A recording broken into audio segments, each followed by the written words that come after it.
Hey guys, and welcome to episode 14 of my Out of the Park Baseball 21 series with the Chicago Cubs.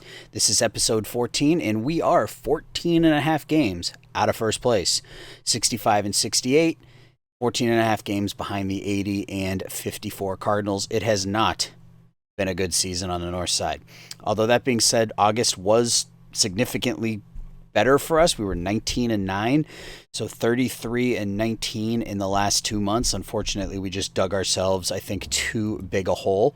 That being said, we are only 7.5 games out of first place. We have a series coming up with Philadelphia. Let's see. Let's take a look at our schedule. So we have Miami, Philly, Washington ahead of us. So we've got Philadelphia. Oh, we don't have a series against Miami or Washington. So we're going to have to make hay in this series against Philly.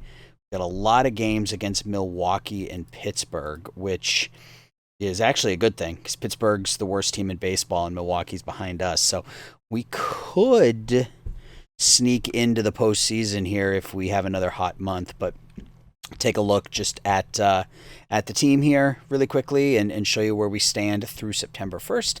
Then we'll play through the end of the season, and then we'll figure out where we're going to go from there. So batting wise, Javi Baez continues to have his best season for us since we took the team over. He's got a 5.8 WAR in 132 games, 34 home runs, 99 RBIs, 925 OPS. Austin Meadows, 30 home runs as well with a 946 OPS. So those two guys at the top of or in the middle of our order are raking. Taylor Trammell out of the leadoff spot, closing in on 100 walks, 386 on base percentage, 835 OPS, 30 steals. Chris Bryant providing some power again. Good on base percentage, even though the batting average is a little light, which is giving him that 800 OPS. Nick Gonzalez, a really solid rookie campaign, 821 OPS, almost a 3 WAR player. Zach Short having a really good season for us as a utility guy, 870 OPS, 1.2 WAR, and then from there it gets bad. Anthony Rizzo having another poor season with the bat, at least power-wise. Only 13 home runs in 132 games. His on-base percentage is still pretty high due to his 66 walks, so his OPS is not terrible, but it's skewed by the on-base percentage. He's half a WAR player. Same with Miguel Amaya. Bo Naylor has picked it up a little bit here this month. We did bring up Jason Dominguez, and we threw him into center field and said, go do. And so far, he struggled to a 574 OPS, but we're going to leave him out there. No reason not to at this point. Pitching. Again, German Marquez or Herman Marquez, most of his WAR was accumulated with the Rockies, but with us, 4-1, 2.31 ERA, 39 innings pitched, 51 strikeouts, only 5 walks. So a great start to his Cubs career, and he's only 28, so hopefully he can be with us for a while. Sir Anthony Dominguez continues to pitch really well for us. 25 games, 28 innings pitched, 42 strikeouts in those 25 games in a setup role. Josiah Gray, since he's come over to the Cubs, 4-1, 4.91 ERA. Not getting really deep into games, but doing okay. Needs to get that home run rate down a little, and his walk rate, just based on his control, I would suspect would drop as well. So he still is only 25, so hopeful there. Matthew Boyd has had a really tough time since coming over to the Cubs. 1-5 with a 7.25 ERA, giving up a ton of hits. Hopefully he can kind of control that here through the rest of the season. Chris Sale, having a decent, all things considered, a pretty good season. 9-4 with a 3.86 ERA. Still striking out over a batter an inning. Not really walking anybody. Not giving up a lot of home runs. So he's pitched pretty well this year, all things considered. Riley Thompson, 27-year-old rookie. 4.43 ERA, but a 3.83 WHIP. 118 strikeouts and 101 innings. I'll take it. Jose Rodolfo, 13 starts. 6-5, 3.91 ERA. He's actually outpitched Josiah Gray since we brought him over, and I'm fine with that. He's walking a bunch of people, 4 per 9 innings, but if he can limit the hits like he's doing here, he should be okay. Caleb Ferguson following up his rookie campaign with another solid season, if not shortened due to injury, 65 strikeouts in 40 innings.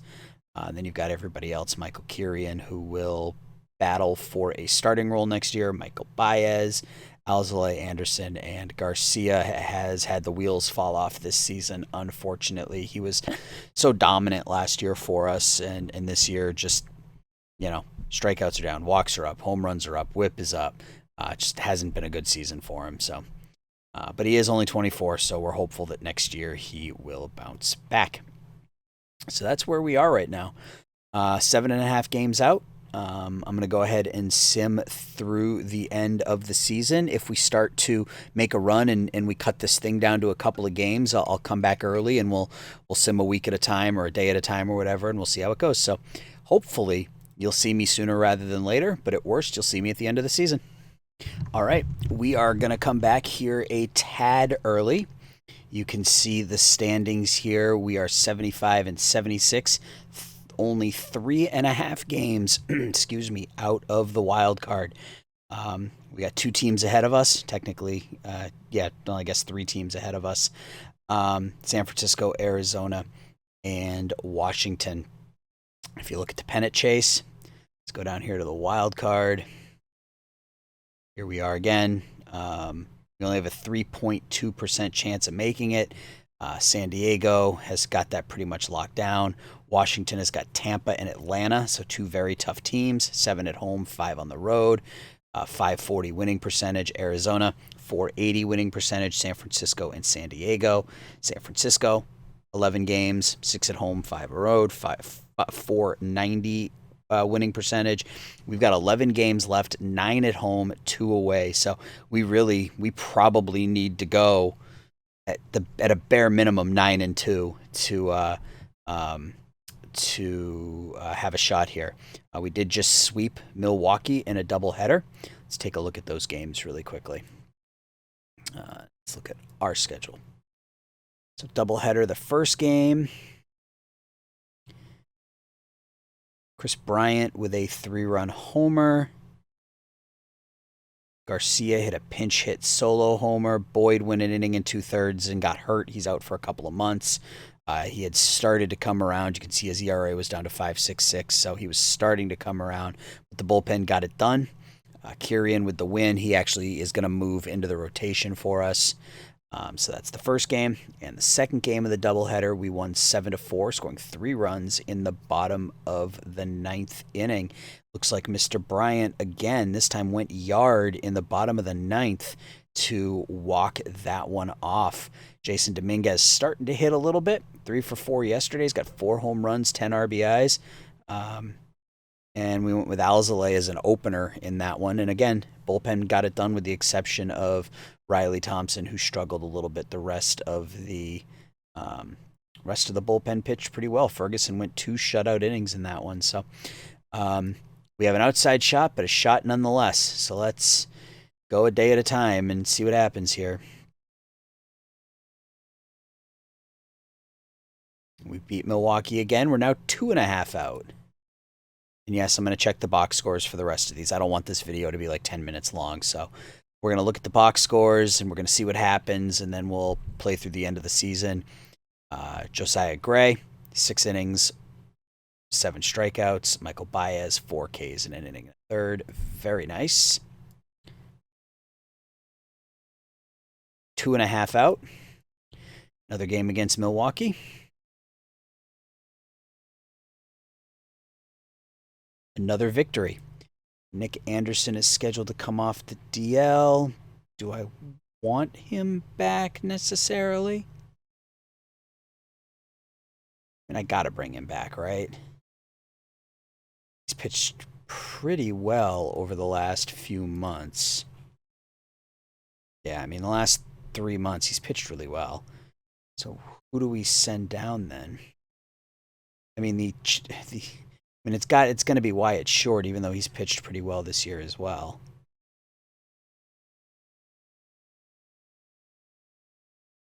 Let's bring up Anderson. We will plug him into the setup role along with Baez. Let's look at our 6-3 victory. Trammell 3 for 5. Bryant with another home run? Nope. 2-run triple. 2 RBIs. For Sale, 8 Ks and 5 2/3. We are now 2 games out of first place. Another game against Milwaukee. And another victory. Game and a half out. 4-3, we gave up 2 in the 9th. Dominguez 2 for 4 with an RBI. Amaya 2 for 2 with an RBI. Rodolfo with a 2-run single. Pitched 5 2/3, shutout ball. Bullpen got it done except for Anderson, who gave up a home run to Keston Hiura in the 9th. But we just swept 5 games in a row from the Milwaukee Brewers. All right, so let's keep this roll going here, guys. Game and a half out. 3-game series against Los Angeles. Let's look at the pennant chase again. Wild card. Padres, 10 games left. Well, they've already clinched. Diamondbacks, 9 left, 6 at home, 469 winning percentage. Nationals, 7 at home, 526. Giants, 503. We have 6 at home and a 493 winning percentage. So we got 3 against the Dodgers, 3 against the Brewers, and 3 against the Pirates. So we got 9 games left. I mean, 7-2 maybe gets it done. 7-2, 8-1, and that's kind of, I think, where we are to have a shot here. So let's see what happens in game number 1 against the Dodgers. We lose that one, and we drop to 2.5 out now. That one hurt because everybody else ahead of us won.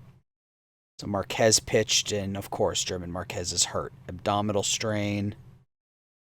It's okay. He'll hang around. Nick Anderson picks up the loss. Nothing worth shouting about in that one. We need a victory here, guys. And we don't get it. It's 2 losses in a row. And this one's almost done, guys. Austin Meadows and Chris Bryant each homered. Kirian pitched pretty well in his spot start. Of course, Sonny Gray pitched 6 2/3 of great baseball against us. So we need this one here. I think if we lose this one, we're out. We do pick up a victory in the last game of the series against the Dodgers. Trammell 2 for 4 with a home run. Javi Baez hit his 42nd. Josiah Gray pitched and struggled, but the bullpen came on strong. All right, let's take a look at the pennant chase once more. Got a 5% chance of making the postseason here. Arizona's got 6 games at home against a bad Reds team and the Giants. Nationals have got 6 left. Giants play 5 games on the road. We've got 3 at home, 2 on the road. But I mean, we need to win all 5 to have any shot. So let's jump right in and see if we can get it done.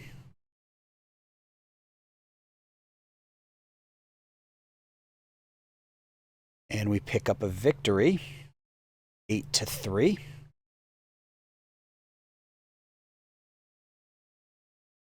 Dominguez with a home run, Amaya with a home run, Rizzo with a home run.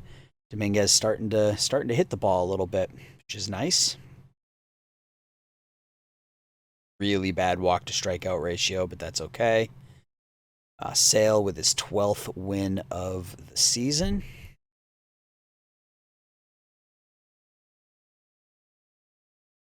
And let's see if we can keep this going. 80-78. 81-78. We're still 2.5 games out. So, oof. This is unbelievable. Austin Meadows, 3 for 4 with 4 RBIs. Nick Gonzalez, 3 for 5. Rizzo hit another home run. Anthony Rizzo got hot here in the last month of the season. Rodolfo got lit up, but again, the bullpen coming through for us here down the stretch. Let's clear out anything here we want to see. Not yet. All right, so pennant chase, it's going to really, I think it just comes down to us and the Diamondbacks, right? Yep, so we are 2.5 behind the Diamondbacks. Their magic number's 2, so essentially we need the Diamondbacks to get swept by the Reds, and we need to sweep the Pirates, and that's unlikely to happen. Let's see what happens here.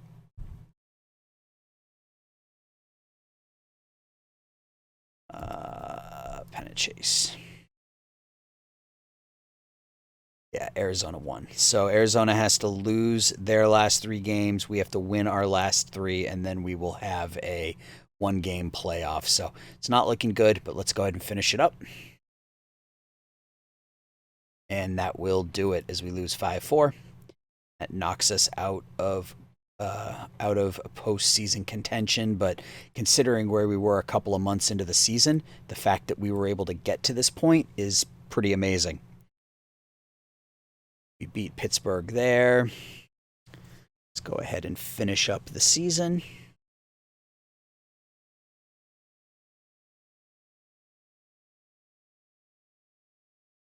And we win again. So we finished 83-79, which is amazing considering where we were a few months into the season. Juan Soto, look at that season. Juan Soto hit almost 400. 13 win over replacement, 62 home runs, 157 RBIs, 1.326 OPS. That's just crazy.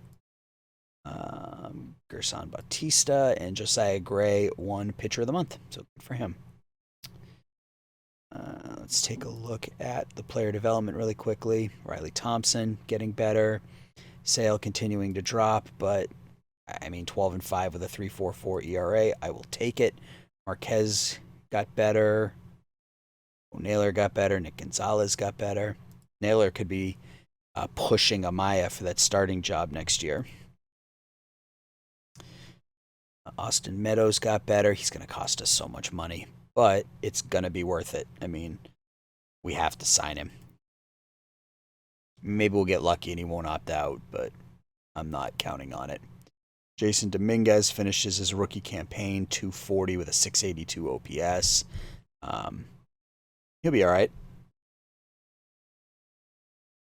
Anybody else we want to look at? Anger Castellano, we picked him up in the trade with the Yankees. Played really well in High A. He'll start next year in Double A. And I think that's going to do it for that. Let's take a look at this. 14-10, 19-9, 17-11, 1-0. So 37-20,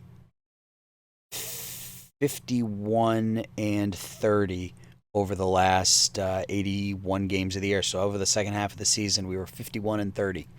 So played the second half at a 100 win pace.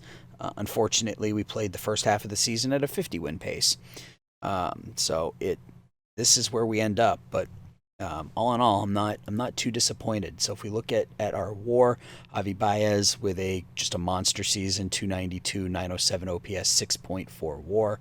Austin Meadows, I mentioned he's going to cost us a ton, and you can see why. 34 home runs, 90 walks, 391 OPS, 550 slugging, 941 OPS, 4.6 WAR. He's going to cost me a fortune when he opts out, but it's a contract we probably just have to bite the bullet on. Taylor Trammell, batting leadoff, had a great season. 106 walks, 107 runs scored. 871 OPS, almost 40 stolen bases. Nick Gonzalez should be in the running for the Rookie of the Year, 285 with an 813 OPS. Chris Bryant, average was low, but still hit 37 home runs, knocked in 106. Still posted almost an 800 OPS, and he was a 3-win player due to primarily his defense. Anthony Rizzo had a really, really nice end of the season, came on strong in September. You can see he hit 305 with 7 home runs and 18 RBIs. So he really helped carry us back into contention there. So hopefully he can bounce back next year and play. This may be the new normal for him, as he is 34 years old at this point. And 771 OPS with 20 home runs, 40 doubles is okay. Zach Short played really well as a utility guy, 800 OPS. Miguel Amaya struggled with the bat, came in at a 1-win player. Bo Naylor in about a third of the at-bats had half the WAR, so Naylor could push Amaya next year. Garcia in his first taste hit for some power, but a really low average. Deshaun Knowles was our Rule 5 guy, but held his own, I guess. He has no power to speak of at the moment, so we'll see how he comes around next year. He may start the season in AAA. Jason Dominguez, we already talked about. Estevan Florial struggled with the bat mightily. Defensively was below average, which is, that's where he's supposed to get his work done, is in the field, and that didn't happen. Pitching. Again, German Marquez led the team in WAR, but most of that was with the Rockies. For us, he was 6-1, 2.78, 2.5 WAR in 12 starts. So he will be starting opening day next year unless his arm falls off. Josiah Gray, 3.4 WAR with us. He put up a 2, 17 starts, 7-2, 3.92 ERA, 89 strikeouts in 82 innings there. Sir Anthony Dominguez pitched really, really well for us. 62 strikeouts in 43 innings, 1.5 WAR, ERA plus of 2.48. So he's going to cost a bunch next year too, but again, that's something we'll probably pay. Mr. Sale started the season in the bullpen, so he only threw 128 innings. Still really only good for 5 or 6 innings a start, but 12-5, 3.44. Struck out almost a batter an inning, so he continues to plug away now as a thrower, or as a pitcher rather than a thrower. Riley Thompson, his first full season, 5-8, 4.41. But he pitched pretty well. 132 strikeouts, only 108 hits. He pitched pretty well, I think. Opportunity to kind of stay in that swingman role next year. Michael Kirian, he may be a starter next year. He pitched really well for us. Walked a little more than I would like, but if that control gets up to that 64, I expect that number to drop. Jose Rodolfo, 18 starts, 7-6, 4.25. Pretty good. He's only 23, so there's still room for growth there. 3 really good pitches. You need that type of depth. Michael Baez was okay. I expected a little more out of him after his season with New York. I think maybe I got blinded by the wins, but still 134 strikeouts in 83 innings. And if Garcia can bounce back next year, having Baez and Garcia in that bullpen will be pretty solid. Adbert Alzolay is probably done. We'll probably look to move him in the offseason. He was just okay. Nick Anderson wasn't very good. We'll probably look to move him as well. So that is how the team did. So let's take a quick look at the postseason teams. We'll run through the postseason, and then we'll call it an episode. Tampa Bay won the AL East with a 98-64 mark. Shane Bieber, I'm going to immediately go to the players that we traded. Shane Bieber, 10-5, 4.82 ERA with Tampa this year. Clint Frazier, 263, 20 home runs, 64 RBIs, and Adam Hazley, 276, 18, and 82. So, with the exception of Hazley, nothing that isn't replaceable. And even Hazley had basically an identical season. His OPS plus was a little bit light. So, he's a good player, but he's not somebody that you lose any sleep over necessarily if you lose him. Wander Franco hit 341, same exact average as last year, but upped his power, had 52 more RBIs, drove in 142 runs. It's just nuts. A lot of power, good pitching staff. Tampa is a deep, deep club. Toronto, the Blue Jays made the postseason this year behind Vlad Guerrero and Rowdy Tellez and Lourdes Gurriel. We haven't looked at Vlad because Tampa hasn't been any good, but his last 3 seasons have just been monster. He's put up, 17, 18 WAR between those 3 seasons. Seth Beer had a season kind of out of nowhere, almost 40 home runs. Old friend Julio Urias made his way over to Toronto this year and went 6-4 with a 6.26, but he's in their rotation. Clayton Kershaw now pitches for Toronto, where he posted a 5.56. They get it done with the bats, so they're gonna have to slug their way through the postseason. But they've got the hitters to do that. The Chicago White Sox won 95 games and won the American League Central. Yeah, I mean, talk about getting it done with the bats. Yohan Moncada, Eloy Jimenez, Luis Robert, J.J. Bleday, Andrew Vaughn, who I still wish I had decided to pull the trigger on, but it is what it is at this point. Max Muncy hit 30 home runs. Lucas Giolito, he ended up signing a contract. I mentioned in the last episode that he was going to be a free agent at the end of the season. He did sign a 2-year extension with the White Sox, so he's not going anywhere. Dylan Cease, Michael Kopech. Again, they get it done with the bats, and they've got a pretty solid bullpen. Jose Ruiz, a 28-year-old. Wow, look at that. Just out of nowhere. 2 really bad seasons as a reliever, and then this year he's just been a monster. So that's how the White Sox look like they're getting it done. Let's go over to the AL West. The Seattle Mariners win the National League West with a 93-69 record. Again, offense with some okay pitching. Jared Kelenic, 40 home runs, 103 RBIs as a 24-year-old. Led the way for them. Cal Raleigh, catcher, 31 home runs. Evan White, really solid season. Not a lot of high averages. Yeah, you can see they had the 12th highest batting average, but good power and decent pitching. Justin Verlander at age 40 won 13 games for Seattle. What's he up to now? It's got to be up to 260 something, 270. Got an outside shot at 300 wins if he can buckle down for another couple seasons. And the Houston Astros won the other AL wildcard. More offense. This was a very offensively heavy season, obviously. But look at Forrest Whitley, guys. 17-2 for the Astros. 2.91 ERA. He's got to be up there for Cy Young contention. Yordan Alvarez, 51 home runs, 136 RBIs. George Springer, 48 home runs.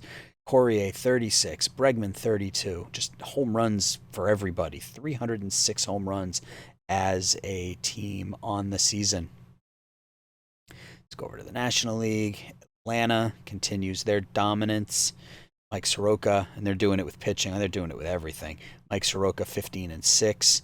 Huskar and Yanoa, 11-2. Tuki Toussaint, 10-2. Ian Anderson, 10-5. And again, that 2 through 5. Betts, Acuna, Freeman, Albies, just rake. They just rake. They do have some injury problems, though, so we'll have to see if that affects them in the postseason. Although they do get Andujar back in a few days, so they'll probably be fine. Standings. St. Louis Cardinals, 90-72, win the NL Central. Dylan Carson, 47 home runs. Jack Flaherty went 11-5. I think Flaherty is a free agent this year. Yeah. Jack Flaherty is a free agent, so that's a name we'll want to keep an eye on. Dakota Hudson, 15 wins, led the team. They didn't get it done with, you can see, really low batting average, 242 batting average, but their pitching was really good. And that's what helped them win the division. That and just an awful start by the Cubs. The Dodgers, again, win the NL West. Cody Bellinger's probably going to win his 5th straight NL MVP. He only hit 59 home runs and drove in 149 this year. But to kind of give you an idea, his WAR was actually 1.2 less than it was last year, so it was a really offensively heavy season, but I don't care. 59 and 149 is, he's not going to win the MVP this year. It's got to go to Soto, right? It has to. Lux, 34 home runs. Josh Bell with a crazy good season. His first season in LA. Best pitching staff in the major leagues: Buehler, Gratterall, May, Gray, and Jameson Taillon. Sonny Gray was just great after getting traded, but good for him. San Diego, 91-71, wins one wild card spot. Terso Ornelas, who seems like he was in every Rule 5 draft, finally came up for San Diego and really knocked cover off the ball, so provided them good OPS at the top of their order. Tatis, 32 home runs. Machado, low average, but 36 homers. With a weak pitching staff. So they're going to have to slug their way through. And last but not least, the Arizona Diamondbacks. Jacob deGrom in his first season in the desert, 16-12, 3.43 ERA. They also got it done. It kind of looks like they got it done with smoke and mirrors, actually. Below average pitching and below average hitting, and they made the postseason. Last in home runs. So we'll have to see how they do there. So let's go ahead and sim until the end of the playoffs. And then we'll call it an episode. Arizona beats the Padres. The Astros beat the Blue Jays. Okay, Anthony Rizzo's complaining about where he's batting in the lineup. The season's over, Riz. Deal with it.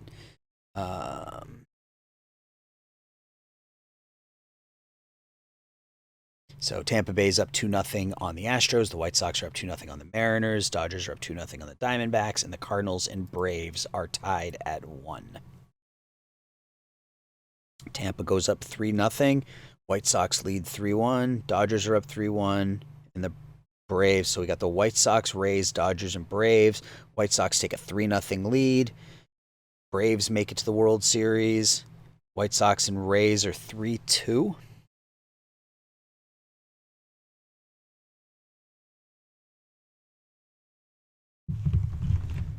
So is it going to be the Braves taking on the White Sox?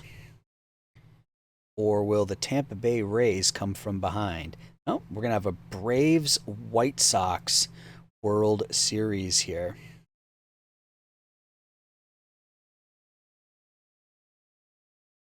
Braves 1-0 lead. Braves 2-0 lead. White Sox get one back. Tie it up at 2. White Sox take a 3-2 lead. And your World Series champions are the Chicago White Sox. So the White Sox beat the Cubs to the World Series. That is difficult to take. That wasn't expected at all. But good for the White Sox. It's nice to see another team win other than the Dodgers or the Braves. Let's take a look at, just really quickly, let's look at the history index since we took over. So we took over in 2019. So it was the Nationals, then the Braves, then the Indians, then the Dodgers, then the White Sox. You can see the Braves have made 3 of the 5. No, I guess this one we didn't play. This was the season before. So the Braves have made 3 of the 4 World Series in our world. The American League has been more spread out. Astros, Indians, Angels, and the world champion Chicago White Sox. So that is going to do it for this episode, guys. I'm not going to look at our notes here until the next episode, and we will run through the off season. So leave a like, subscribe, and until we talk again, everybody have a great night. Bye-bye.